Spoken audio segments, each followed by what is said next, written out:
I'm Janice B Gordon and welcome to The Business Show.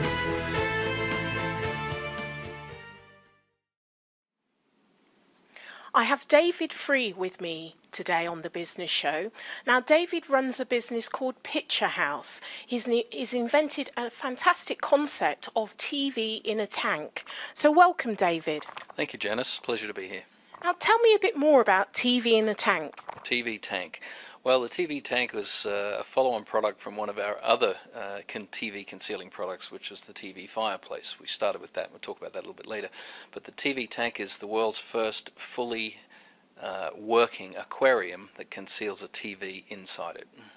It's curious because you wouldn't think to mix water with electronics, and I know that you've got a background in electronics and telecom, so tell me a bit more about that, how it all came about. It is very counterintuitive to do that. You're right, you really wouldn't think of that, and when we applied for our patent for that product, it was that very reason that it was so unusual and so counterintuitive to combine the two that the patents were actually granted. So how did we arrive at that? Well, we thought that there's a big market for the fish community. We don't know anything about fish, but we know a lot about hiding TVs. So we thought, what would be a product which would meet the needs of people that were really fanatical? Because you don't go into W.H. Smith and find a magazine sitting on the shelf about fireplaces. You know, there's no top 10 fireplaces around, but there are plenty of magazines about fish. So from a marketing point of view, that's where that came from. We wanted a product that would appeal to a wider range of people and also could be targeted for commercial purposes like boardrooms.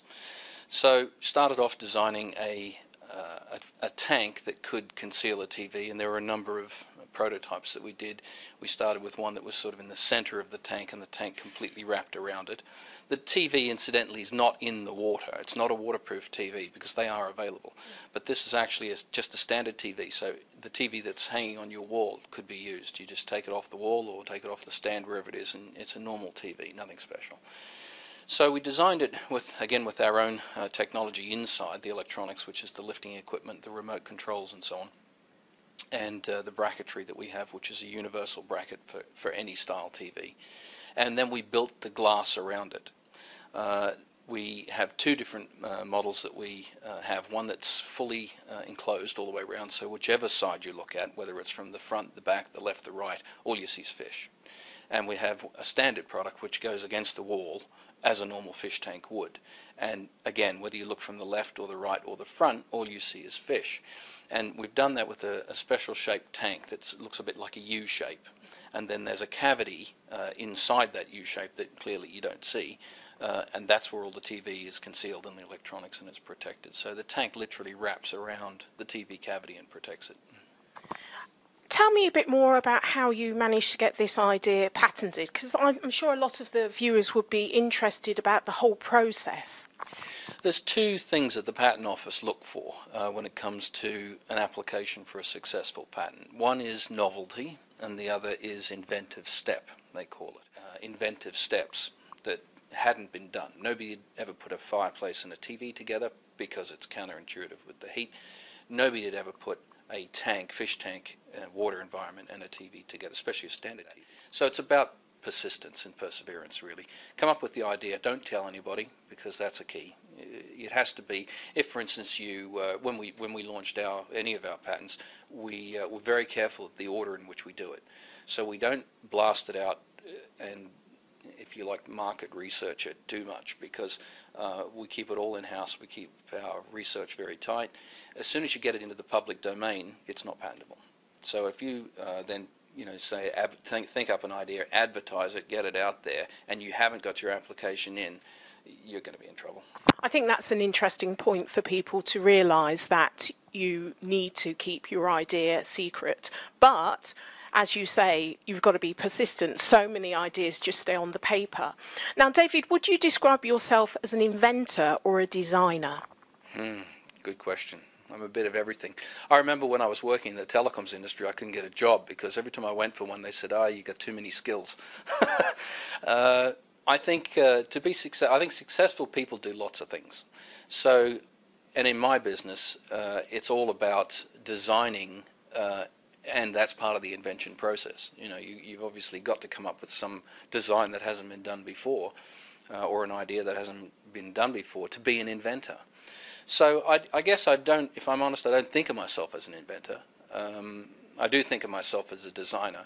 And when we did our TV series, we did a series for the Discovery Channel called The Great British Woodshop, which was a series. It was like an antiques roadshow meets a DIY show. We went to various stately homes and castles around the country and looked at pieces of furniture that were unusual in those houses, like Florence Nightingale's house, Winston Churchill's house. And then we found a piece of furniture that we liked the look of, and then I would then redesign that piece. We'd go back to the workshop, having done a little tour of the house. We'd go back to the workshop, and then we would look at how we could change it so that it was a modern piece, but one of my trademarks as a designer is to combine the functions of the piece. So we did when we were at Florence Nightingale's place, we saw a Davenport that she used to write when she was writing her books on. And I'm sorry, not there. It's Beatrix Potter's place. We wrote Nightingale was a different thing, but at Beatrix Potter, she would write all of her books on this particular Davenport, which is like a little writing desk with drawers in it. So we took that into a modern filing cabinet and put a special type of pull-out desk in it. So for a space saving for a children's bedroom, or for even office space at home, if you don't have a lot of space, you had a small footprint filing cabinet fully working, and then you could pull out this big long desk that you could use as a writing desk, and when you finish, just slide it away. We did a coffee table that turned into a dining table. So always I'm thinking about multiple functions. And so when we finished the series and we decided what we wanted to do, we just thought what we'd do was we'd move on to home cinema, because at the time, and since TVs really have been around, so I've got some old posters from the 30s when TVs had first come out. They were hiding them even then. So, and you may have seen old photographs of, TVs used to be in a cabinet, yeah, and you'd sort of pull the doors open and those sorts of things. And they even had TVs that were lying horizontally with a mirror, and you lifted up the cover, I guess, or a door, and there was a mirror at a 45-degree angle, and you were looking at a reflection of the TV. They were doing this back in the 30s and the 40s. So it seems that you've really gone full circle in recognising the kind of source of TVs and how they were designed, but also the Great British Woodshop as well, actually taking something and reinventing it for, kind of modern day use. Now, David, I want to talk to you a bit more about your business, because you've taken an idea, you've got the idea patented, but also you're manufacturing not only in the UK but also in the Far East. So if there's other businesses out there that are looking to outsource or grow their manufacturing offshore, how would you go about doing that? Well, I guess there are a lot of ways of doing that. The way we did it was we contacted some of the government bodies, like the MAS, which is the Manufacturing Advisory Service, and the UKTI. There are some helpful people in there that can come along and give you some advice, and it's usually free.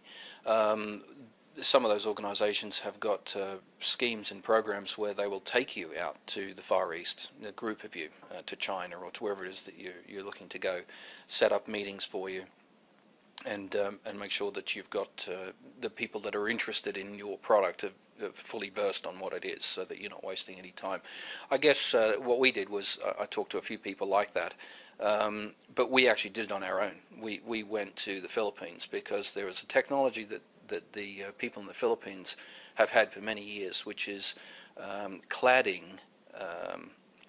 marble and natural stone to a wooden substrate. So it's perfect for our fireplaces. They did it with tables. I guess tables are the most common thing that is still around now. So when you see something that looks like a solid stone table, typically it isn't. It's got a veneer on it, probably 6 mil thick. So with our TV fireplace, we needed it to be portable, because we want people to be able to pick it up and take it with them. Fireplaces are typically built into the house in pieces, because the marble's so heavy you can't move them. So you've got the two side legs and the head, the mantle that goes across, and it's all done on site in situ. Well, with our product you can pick it up and move house with it. Plus as well, we have to be hollow. because inside it's a TV and equipment. So we've got DVD player, skybox, whatever it is, inside the fireplace, hidden as well, along with all the cables that are in there. So we need a hollow product, but we still want, because a fireplace typically is either solid timber and marble or, you know, stone. So we wanted this stone technology. So we went to the Philippines and we looked at a few different factories there, and then we picked one we liked. So that's how we did it. Working in the Far East can be difficult. And another business I was involved with, we were working in China. Very, very difficult. Why do you say that? Because you can't control it. And if you are going to work in China, you really need to have somebody local to do the quality control, because it doesn't matter what they tell you. You know, we had samples sent out, signed off on it, said this is exactly what we want. They kept a copy of the sample. We had a copy of the sample. We ordered 6,000 units or whatever it was, and they weren't the same when they came out. So you've really got, and we did have somebody checking, even locally, so you really need somebody that you can communicate with that's either, you know, somebody local, whether it's Chinese or Filipino or whatever it is, and a lot of Vietnamese manufacturing starting up now as well. So you want somebody that is either a local there that can speak, you know, English very well, or somebody who is English that's out there working in that capacity. So that would be number one, I think. Get somebody that you can communicate with and just make sure your quality control's done. You also export to customers in the US, and I know you've worked in the US, but how did you go about developing those markets? So it's mainly in Europe and the US that you sell your product. It is.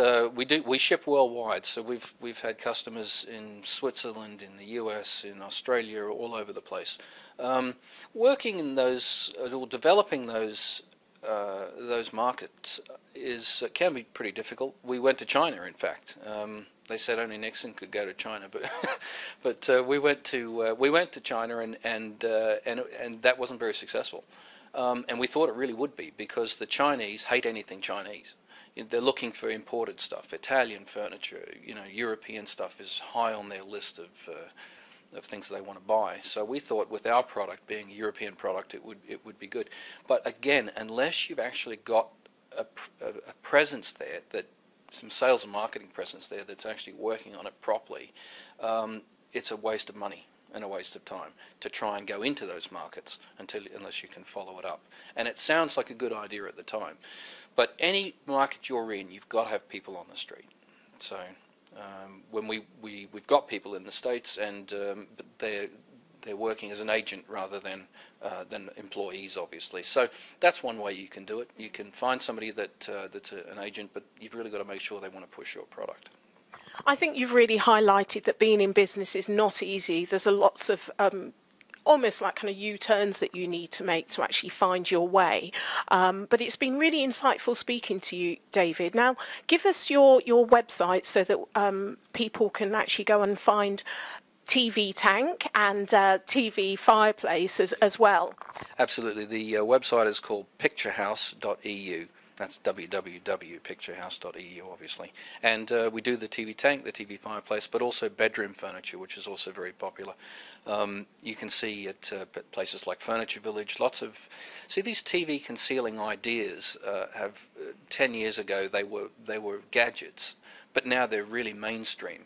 When you've got big chain stores like Furniture Village selling a bed with the TV hidden in it, which you've probably seen on commercials and so on. That's another great idea. The trouble with that is, of course, is you need to get rid of your bed.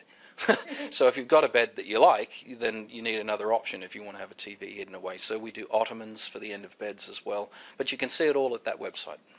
Mention it again. It's picturehouse.eu. Lovely. Thank you very much for speaking to us. This is Janice B Gordon from The Business Show speaking to David Free.